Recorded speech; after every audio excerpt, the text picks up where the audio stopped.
Certains préfèrent les grandes, blondes et sexy, et d'autres préfèrent ça.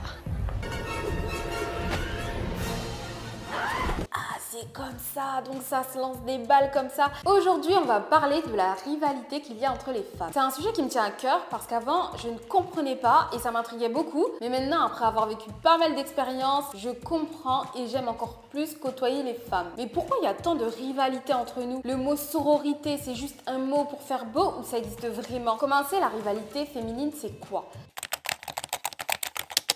C'est quand une femme se met en compétition contre une autre femme. Que ce soit au travail, que ce soit à l'école ou même dans nos relations amicales, dans nos relations amoureuses. Ça peut être de l'envie, de la jalousie, faire des commentaires sous le ton de l'humour, être méchante avec une autre femme tout simplement. J'ai souvent entendu la phrase « l'ennemi de la femme, c'est la femme ». Moi, cette phrase, même si elle peut être vraie, j'aime pas. Parce que souvent, le plus grand soutien de la femme, c'est la femme et ça, on en parle beaucoup moins. Surtout après avoir ouvert mon école d'esthétique. Au sein du cercle, le collectif, c'est tellement important. Si une des candidates n'est pas dans le mouvement, ça peut dézinguer le groupe et ça, c'est pas possible. On vit toutes la même chose, donc on se soutient. D'ailleurs, si tu souhaites te former au métier d'esthéticienne, j'ai créé un cours gratuit. Dans ce cours, tu y trouveras les 3 erreurs à éviter que les candidates au CAP esthétique font toujours, les 3 actions à mettre en place avant de commencer tes entraînements, comment progresser rapidement et surtout ce que le jury attend de toi pour valider ton examen. Pour regarder le cours, après la vidéo, clique dans le lien dans la description. Déjà depuis petit, on nous montre des rivalités entre les femmes, que ce soit dans les magazines, que ce soit dans les films, où la fille populaire est jalouse de la nouvelle qui vient d'arriver. Dans les Disney, la méchante belle-mère ou les méchantes belles-sœurs, toujours des sorcières. Oh, tu as de si beaux cheveux. Merci. Tu devrais les coiffer. Vous avez certainement raison. Je vous fais visiter la maison? Que dit-elle? Elle veut nous faire visiter sa ferme. Je pense qu'elle en est très fière. Y a-t-il des animaux à l'intérieur? Ou que ce soit dans la musique, Rihanna et Beyoncé. Forcément, ça plaît toujours de voir 2 femmes se déchirer. Quand on est en guerre contre une autre femme, ça vient d'un problème intérieur et bien profond. S'il y a quelque chose qui te dérange chez une femme, c'est que toi-même, tu dois avoir un problème par rapport à telle attitude ou bien c'est un manque de confiance en soi. Et puis nous, les femmes, on fait tout le temps des réflexions sur la manière de s'habiller d'une femme ou quoi. Moi, la première, j'ai déjà fait des réflexions, que ce soit positives ou négatives. On en fait toutes et ça c'est pas normal. Entre nous les femmes, on se juge tellement sévèrement, il y a tellement d'injonctions autour de la beauté, de la jeunesse, de la minceur, du corps de la femme. Et en plus, avec les réseaux sociaux, tout est amplifié. Tu dois être mince, mais pas trop, et t'as pas le droit de vieillir. Tu dois toujours te faire belle, mais pas trop. Sinon, t'es une allumeuse ou bien une menace pour les autres femmes parce que tu comprends, faut que tu sois solidaire. Nous les femmes, on est tout le temps en compétition, on se compare tout le temps et on est très dur envers nous-mêmes. Mais des fois, il faut faire attention parce que nos réflexions, elles peuvent être misogynes. Donc misogyne, c'est quand on déteste la femme, c'est vraiment la haine des femmes. Il faudrait qu'on apprenne à être plus solidaires entre nous. C'est dommage parce que la rivalité féminine, elle peut avoir des conséquences mais vraiment très graves. Ça crée des tensions pour rien, on peut créer de l'anxiété chez une femme à force de la critiquer. Je sais pas ce que je peux faire de plus parce que si je fais quelque chose de bien, je n'ai aucune reconnaissance. Elle ne dit même pas merci. Mais si je fais quelque chose de mal, elle est vicieuse. Ça peut aller même à des situations d'harcèlement. Par exemple, au travail, ça peut empêcher une femme de bien travailler, d'avoir des opportunités d'évolution. Si tu as une femme qui est tout le temps derrière ton dos à t'harceler, forcément, toi, tu vas te renfermer sur toi-même. Et là, ça va devenir très compliqué. Je ne comprends pas pourquoi c'est si difficile de confirmer un rendez-vous. Je suis désolée, Miranda, j'ai essayé de confirmer. Les détails de votre incompétence ne m'intéressent pas. Je me souviens, le premier boulot officiel que j'ai eu, je suis encore traumatisée. Je devais avoir à peine 20 ans, travailler du lundi au vendredi avec l'assistante de direction qui m'a recrutée d'ailleurs. Et avec mon collègue Thomas, on avait le même âge, il a été recruté quelques jours avant moi. Travaillait du mardi au samedi. Donc le lundi, j'étais seule avec l'assistante de direction toute la journée. Elle ne m'adressait pas la parole. Pas un mot, pas un regard. Je n'existais pas. Imaginez-vous une seconde. Je viens d'arriver dans une boîte. Tous les lundis, la personne qui m'a recrutée, limite bonjour, c'était horrible. Et le mardi, quand on m'est arrivé, c'était autre chose. Alors Thomas, qu'est-ce que tu as fait ce week-end? Et blablabli, et ça va? Quand il y avait du monde, elle me parlait. Quand on était toutes les deux, elle ne m'adressait pas la parole. Je pétais les plombs, je ne supportais plus. Le lundi, j'allais au travail, j'avais la boule au ventre. C'était horrible. Je vous en parle même là, c'est comme si c'était hier, c'était vraiment horrible. Ça a duré à peu près un mois et demi. De base, je suis toujours de bonne humeur, souriante, je suis sociable, je ris tout le temps. Donc, je me suis dit, ah bon, tu veux jouer à ça? bouge pas. J'étais jeune, mais c'était mort. J'aimais trop ce travail. J'avais ma place en fait. J'étais quand même compétente. Je vois pas pourquoi j'allais arrêter de travailler là-bas pour une personne à qui je ne veux même pas ressembler, qui est là. Non, hors de question. Je suis arrivée un lundi. Bonjour, comment tu vas? Tu as passé un bon week-end? Moi, super. Et j'ai fait ça, et j'ai fait ça, et je suis allée là, et c'était génial. Elle me répond. C'est bien, elle ne me répond pas, c'est son problème. Et toute la journée, quand j'avais un appel, non mais là, tu te rends compte, la cliente m'a dit ça ou ça, non mais c'est... En fait, c'est comme si j'étais toute seule. Tu ne me calcules pas, je ne te calcule pas. Moi, en général, même quand je suis chez moi, je suis toute seule, je parle toute seule. Donc, je racontais ma vie, je faisais vraiment comme s'il y avait quelqu'un avec qui je m'entends bien. Et c'était comme ça. Tout le temps, tous les jours, tous les lundis, quand je me retrouvais toute seule avec elle, je parlais. Et finalement, qu'elle m'aime ou qu'elle m'aime pas, je m'en fichais. Et grâce à ça, je passais de trop bonnes journées. On a commencé à bien s'entendre, à discuter. Et le lundi, c'est devenu un jour comme les autres, où on discutait, on se racontait notre week-end. Et voilà. Mais si j'avais été quelqu'un de fragile ou d'hypersensible qui prend vraiment les choses pour elle, j'avais été comme ça allait être très très très compliqué. Je pense que je n'aurais pas supporté. Après, je me suis dit, mais comment j'aurais pu faire autrement? Et j'ai essayé aussi de me mettre à sa place, de comprendre pourquoi elle réagit comme ça. Je pense que c'était, bon, la nouvelle, elle arrive, peut-être qu'elle va me voler ma place. Il n'y a pas à agir comme ça envers une autre personne. Et je me suis fait la promesse de ne jamais être comme ça. Si demain, une jeune fille vient travailler à mes côtés ou quoi, je ferai tout pour la mettre à l'aise. Je ne veux pas faire vivre cette situation à quelqu'un. C'est jamais facile d'arriver quelque part et en plus si tu as une fille, une mégère qui te fait la misère, mais c'est horrible. Donc moi je ne veux pas être la mégère, je ne veux pas mettre les gens mal à l'aise. Et si demain j'ai une belle-sœur, je serai la belle-sœur cool parce que j'ai pas envie qu'elle soit mal et qu'elle se dise non mais Elisa, non j'ai pas envie.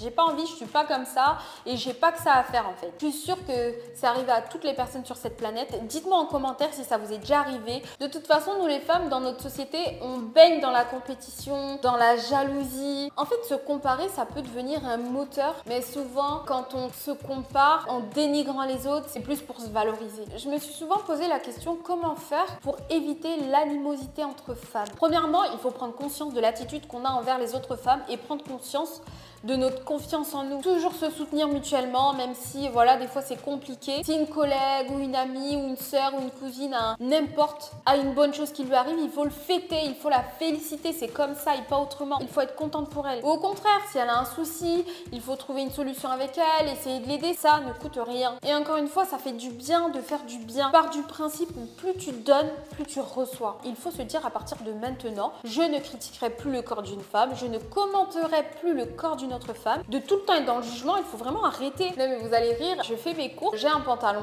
bleu basique et là la fille derrière moi me dit, il est vraiment beau votre pantalon, il vous va très bien. Non mais vous m'aurez vu.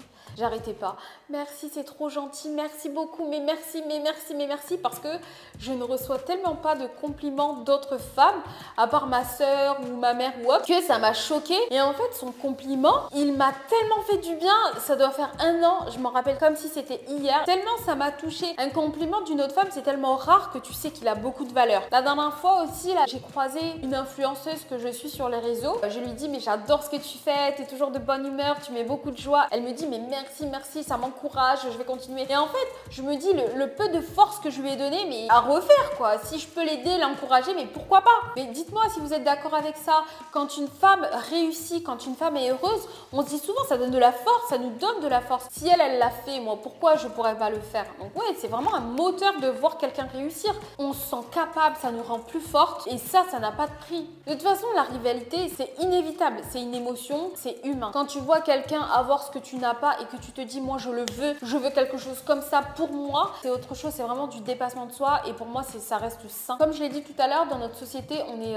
en compétition permanente. Par exemple, moi j'ai une sœur, ma sœur c'est ma meilleure amie, c'est mon soutien total. Quand voilà, j'ai des problèmes à tel ou tel niveau, elle est toujours là pour me soutenir, vice versa. Quand j'étais plus jeune, on nous a souvent comparé, oui, mais pourquoi toi ta sœur ça, pourquoi ta sœur ça? Et même des fois, on m'a dit, non mais Elisa, ta sœur elle est plus belle que toi. Hein. Et j'ai jamais compris ça parce que si ma sœur elle est plus belle que moi, c'est génial. On a 7 ans d'écart, donc ma sœur c'est mon bébé, c'est ma petite sœur. Ma sœur réussit, je réussis. Et de voir les gens essayer de me blesser à travers ma sœur, toujours des femmes. Hein. Et je me suis dit, mais n'importe quoi. C'est ma fierté. Et ça m'a toujours intriguée. Je me suis dit, mais quelle mentalité. Bref. Et même le fait que je m'entende bien avec ma sœur, on m'a souvent dit, mais toi t'as de la chance, tu t'entends bien avec ta sœur, c'est génial. Et ça pareil, j'ai jamais compris comment on pouvait ne pas s'entendre avec sa sœur. Chacun sa famille, chacun sa vie, chacun son expérience, mais moi je trouve ça trop beau d'avoir une sœur. J'ai la chance d'avoir une femme à proximité, mais ça pour moi c'est une pépite, c'est un cadeau du ciel. Je peux que chouchouter, mais des fois elle me sort par les yeux. Mais c'est ma sœur, c'est une chance d'avoir une sœur, une amie. J'ai voulu travailler dans l'esthétique pour côtoyer des femmes. Quand j'allais me faire les ongles, quand j'allais me faire les cils, pour moi, 1 heure, 1 heure et demie, ce n'était pas assez. Il fallait que je côtoie des femmes tout le temps. J'aime ça, parler de féminité, de nos problèmes, de nos bonnes choses, de nos joies, nos peines partagées. Je trouve ça tellement beau et gratifiant. On apprend entre nous, ça j'adore. Une chose importante, c'est surtout pour éviter les rivalités entre nous les femmes, il faut se rendre compte quand une autre femme est jalouse. Souvent, la jalousie vient d'une personne proche de nous parce qu'il n'y a qu'une personne proche de nous qui peut se comparer. Elle connaît ta vie, elle connaît ton travail, elle connaît tout de toi. Donc, une personne proche peut se comparer, une personne très loin de toi ne peut pas se comparer à toi. Donc, la jalousie vient souvent de notre cercle proche. Les manifestations de jalousie, ça peut être le déni. Par exemple, tu as une bonne nouvelle, tu es contente, tu le partages avec tes amis ou quelqu'un et là, tu n'as pas de réaction. Je me souviens, j'avais réuni mes amis pour un repas. Moi, souvent, je minimise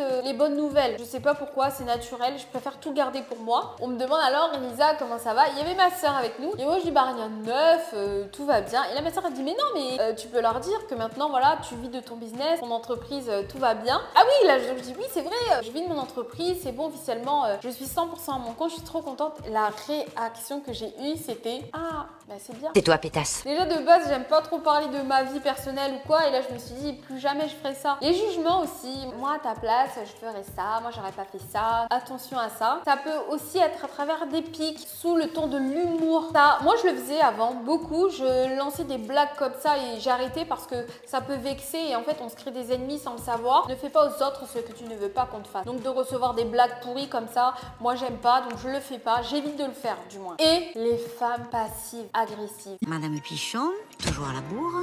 Là, Josiane mauvaise foi. Et Kevin cause toujours.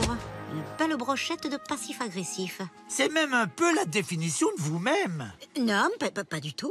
Si. Ça, c'est une pire. Avant, je ne savais pas reconnaître une femme passive-agressive, mais maintenant, je le vois direct. J'ai 2 amies qui étaient amies aussi, donc j'avais organisé un repas, mais je ne savais pas qu'en fait, elles ne s'appréciaient pas trop. Et à un moment donné, voilà, on discute, une nous parle de son travail, elle vient de se lancer dans l'immobilier, elle nous explique que voilà, elle a des gros projets. Et là, elle sort une phrase, non mais là, je fais des maisons de dingue, pas comme ta maison à toi, c'est super. Et en fait, ce petit pic de pas comme ta maison à toi, j'ai senti que ça avait blessé l'autre fille. Et là, je me suis dit, ah, c'est comme ça, donc ça se lance des balles comme ça. Je dois reconnaître que cette maison est jolie tout plein. Elle est si cosy, tendre, intime et... Ça peut ne pas se voir, hein. Moi, si je n'avais pas compris le jeu de ces femmes, j'aurais pas vu. Ou des fois, par exemple, quelqu'un va te poser une question, ça va te blesser, tu vas répondre méchamment et elle va te dire non, mais c'est juste une question. Non, c'est pas juste une question. Ta question, elle est pas sympa, donc non, tu la poses pas. Avant de dire quelque chose à quelqu'un, je me pose la question, ça va lui faire du bien ou du mal? Si ça va lui faire du mal, je ne lui dis pas. Si tu souhaites te former au métier d'esthéticienne, j'ai créé un cours gratuit. Clique dans le lien dans la description. Merci d'avoir regardé cette vidéo. J'espère qu'elle vous a inspiré à réfléchir sur la rivalité féminine et à agir pour promouvoir la sororité. Si vous avez des histoires ou des conseils à partager, n'hésitez pas à me les mettre en commentaire. N'oublie pas de t'abonner à ma chaîne et d'activer la cloche pour ne manquer aucune vidéo. Si cette vidéo peut aider quelqu'un de ta famille ou un proche ou autre, n'hésite pas à lui partager. À bientôt pour une nouvelle vidéo.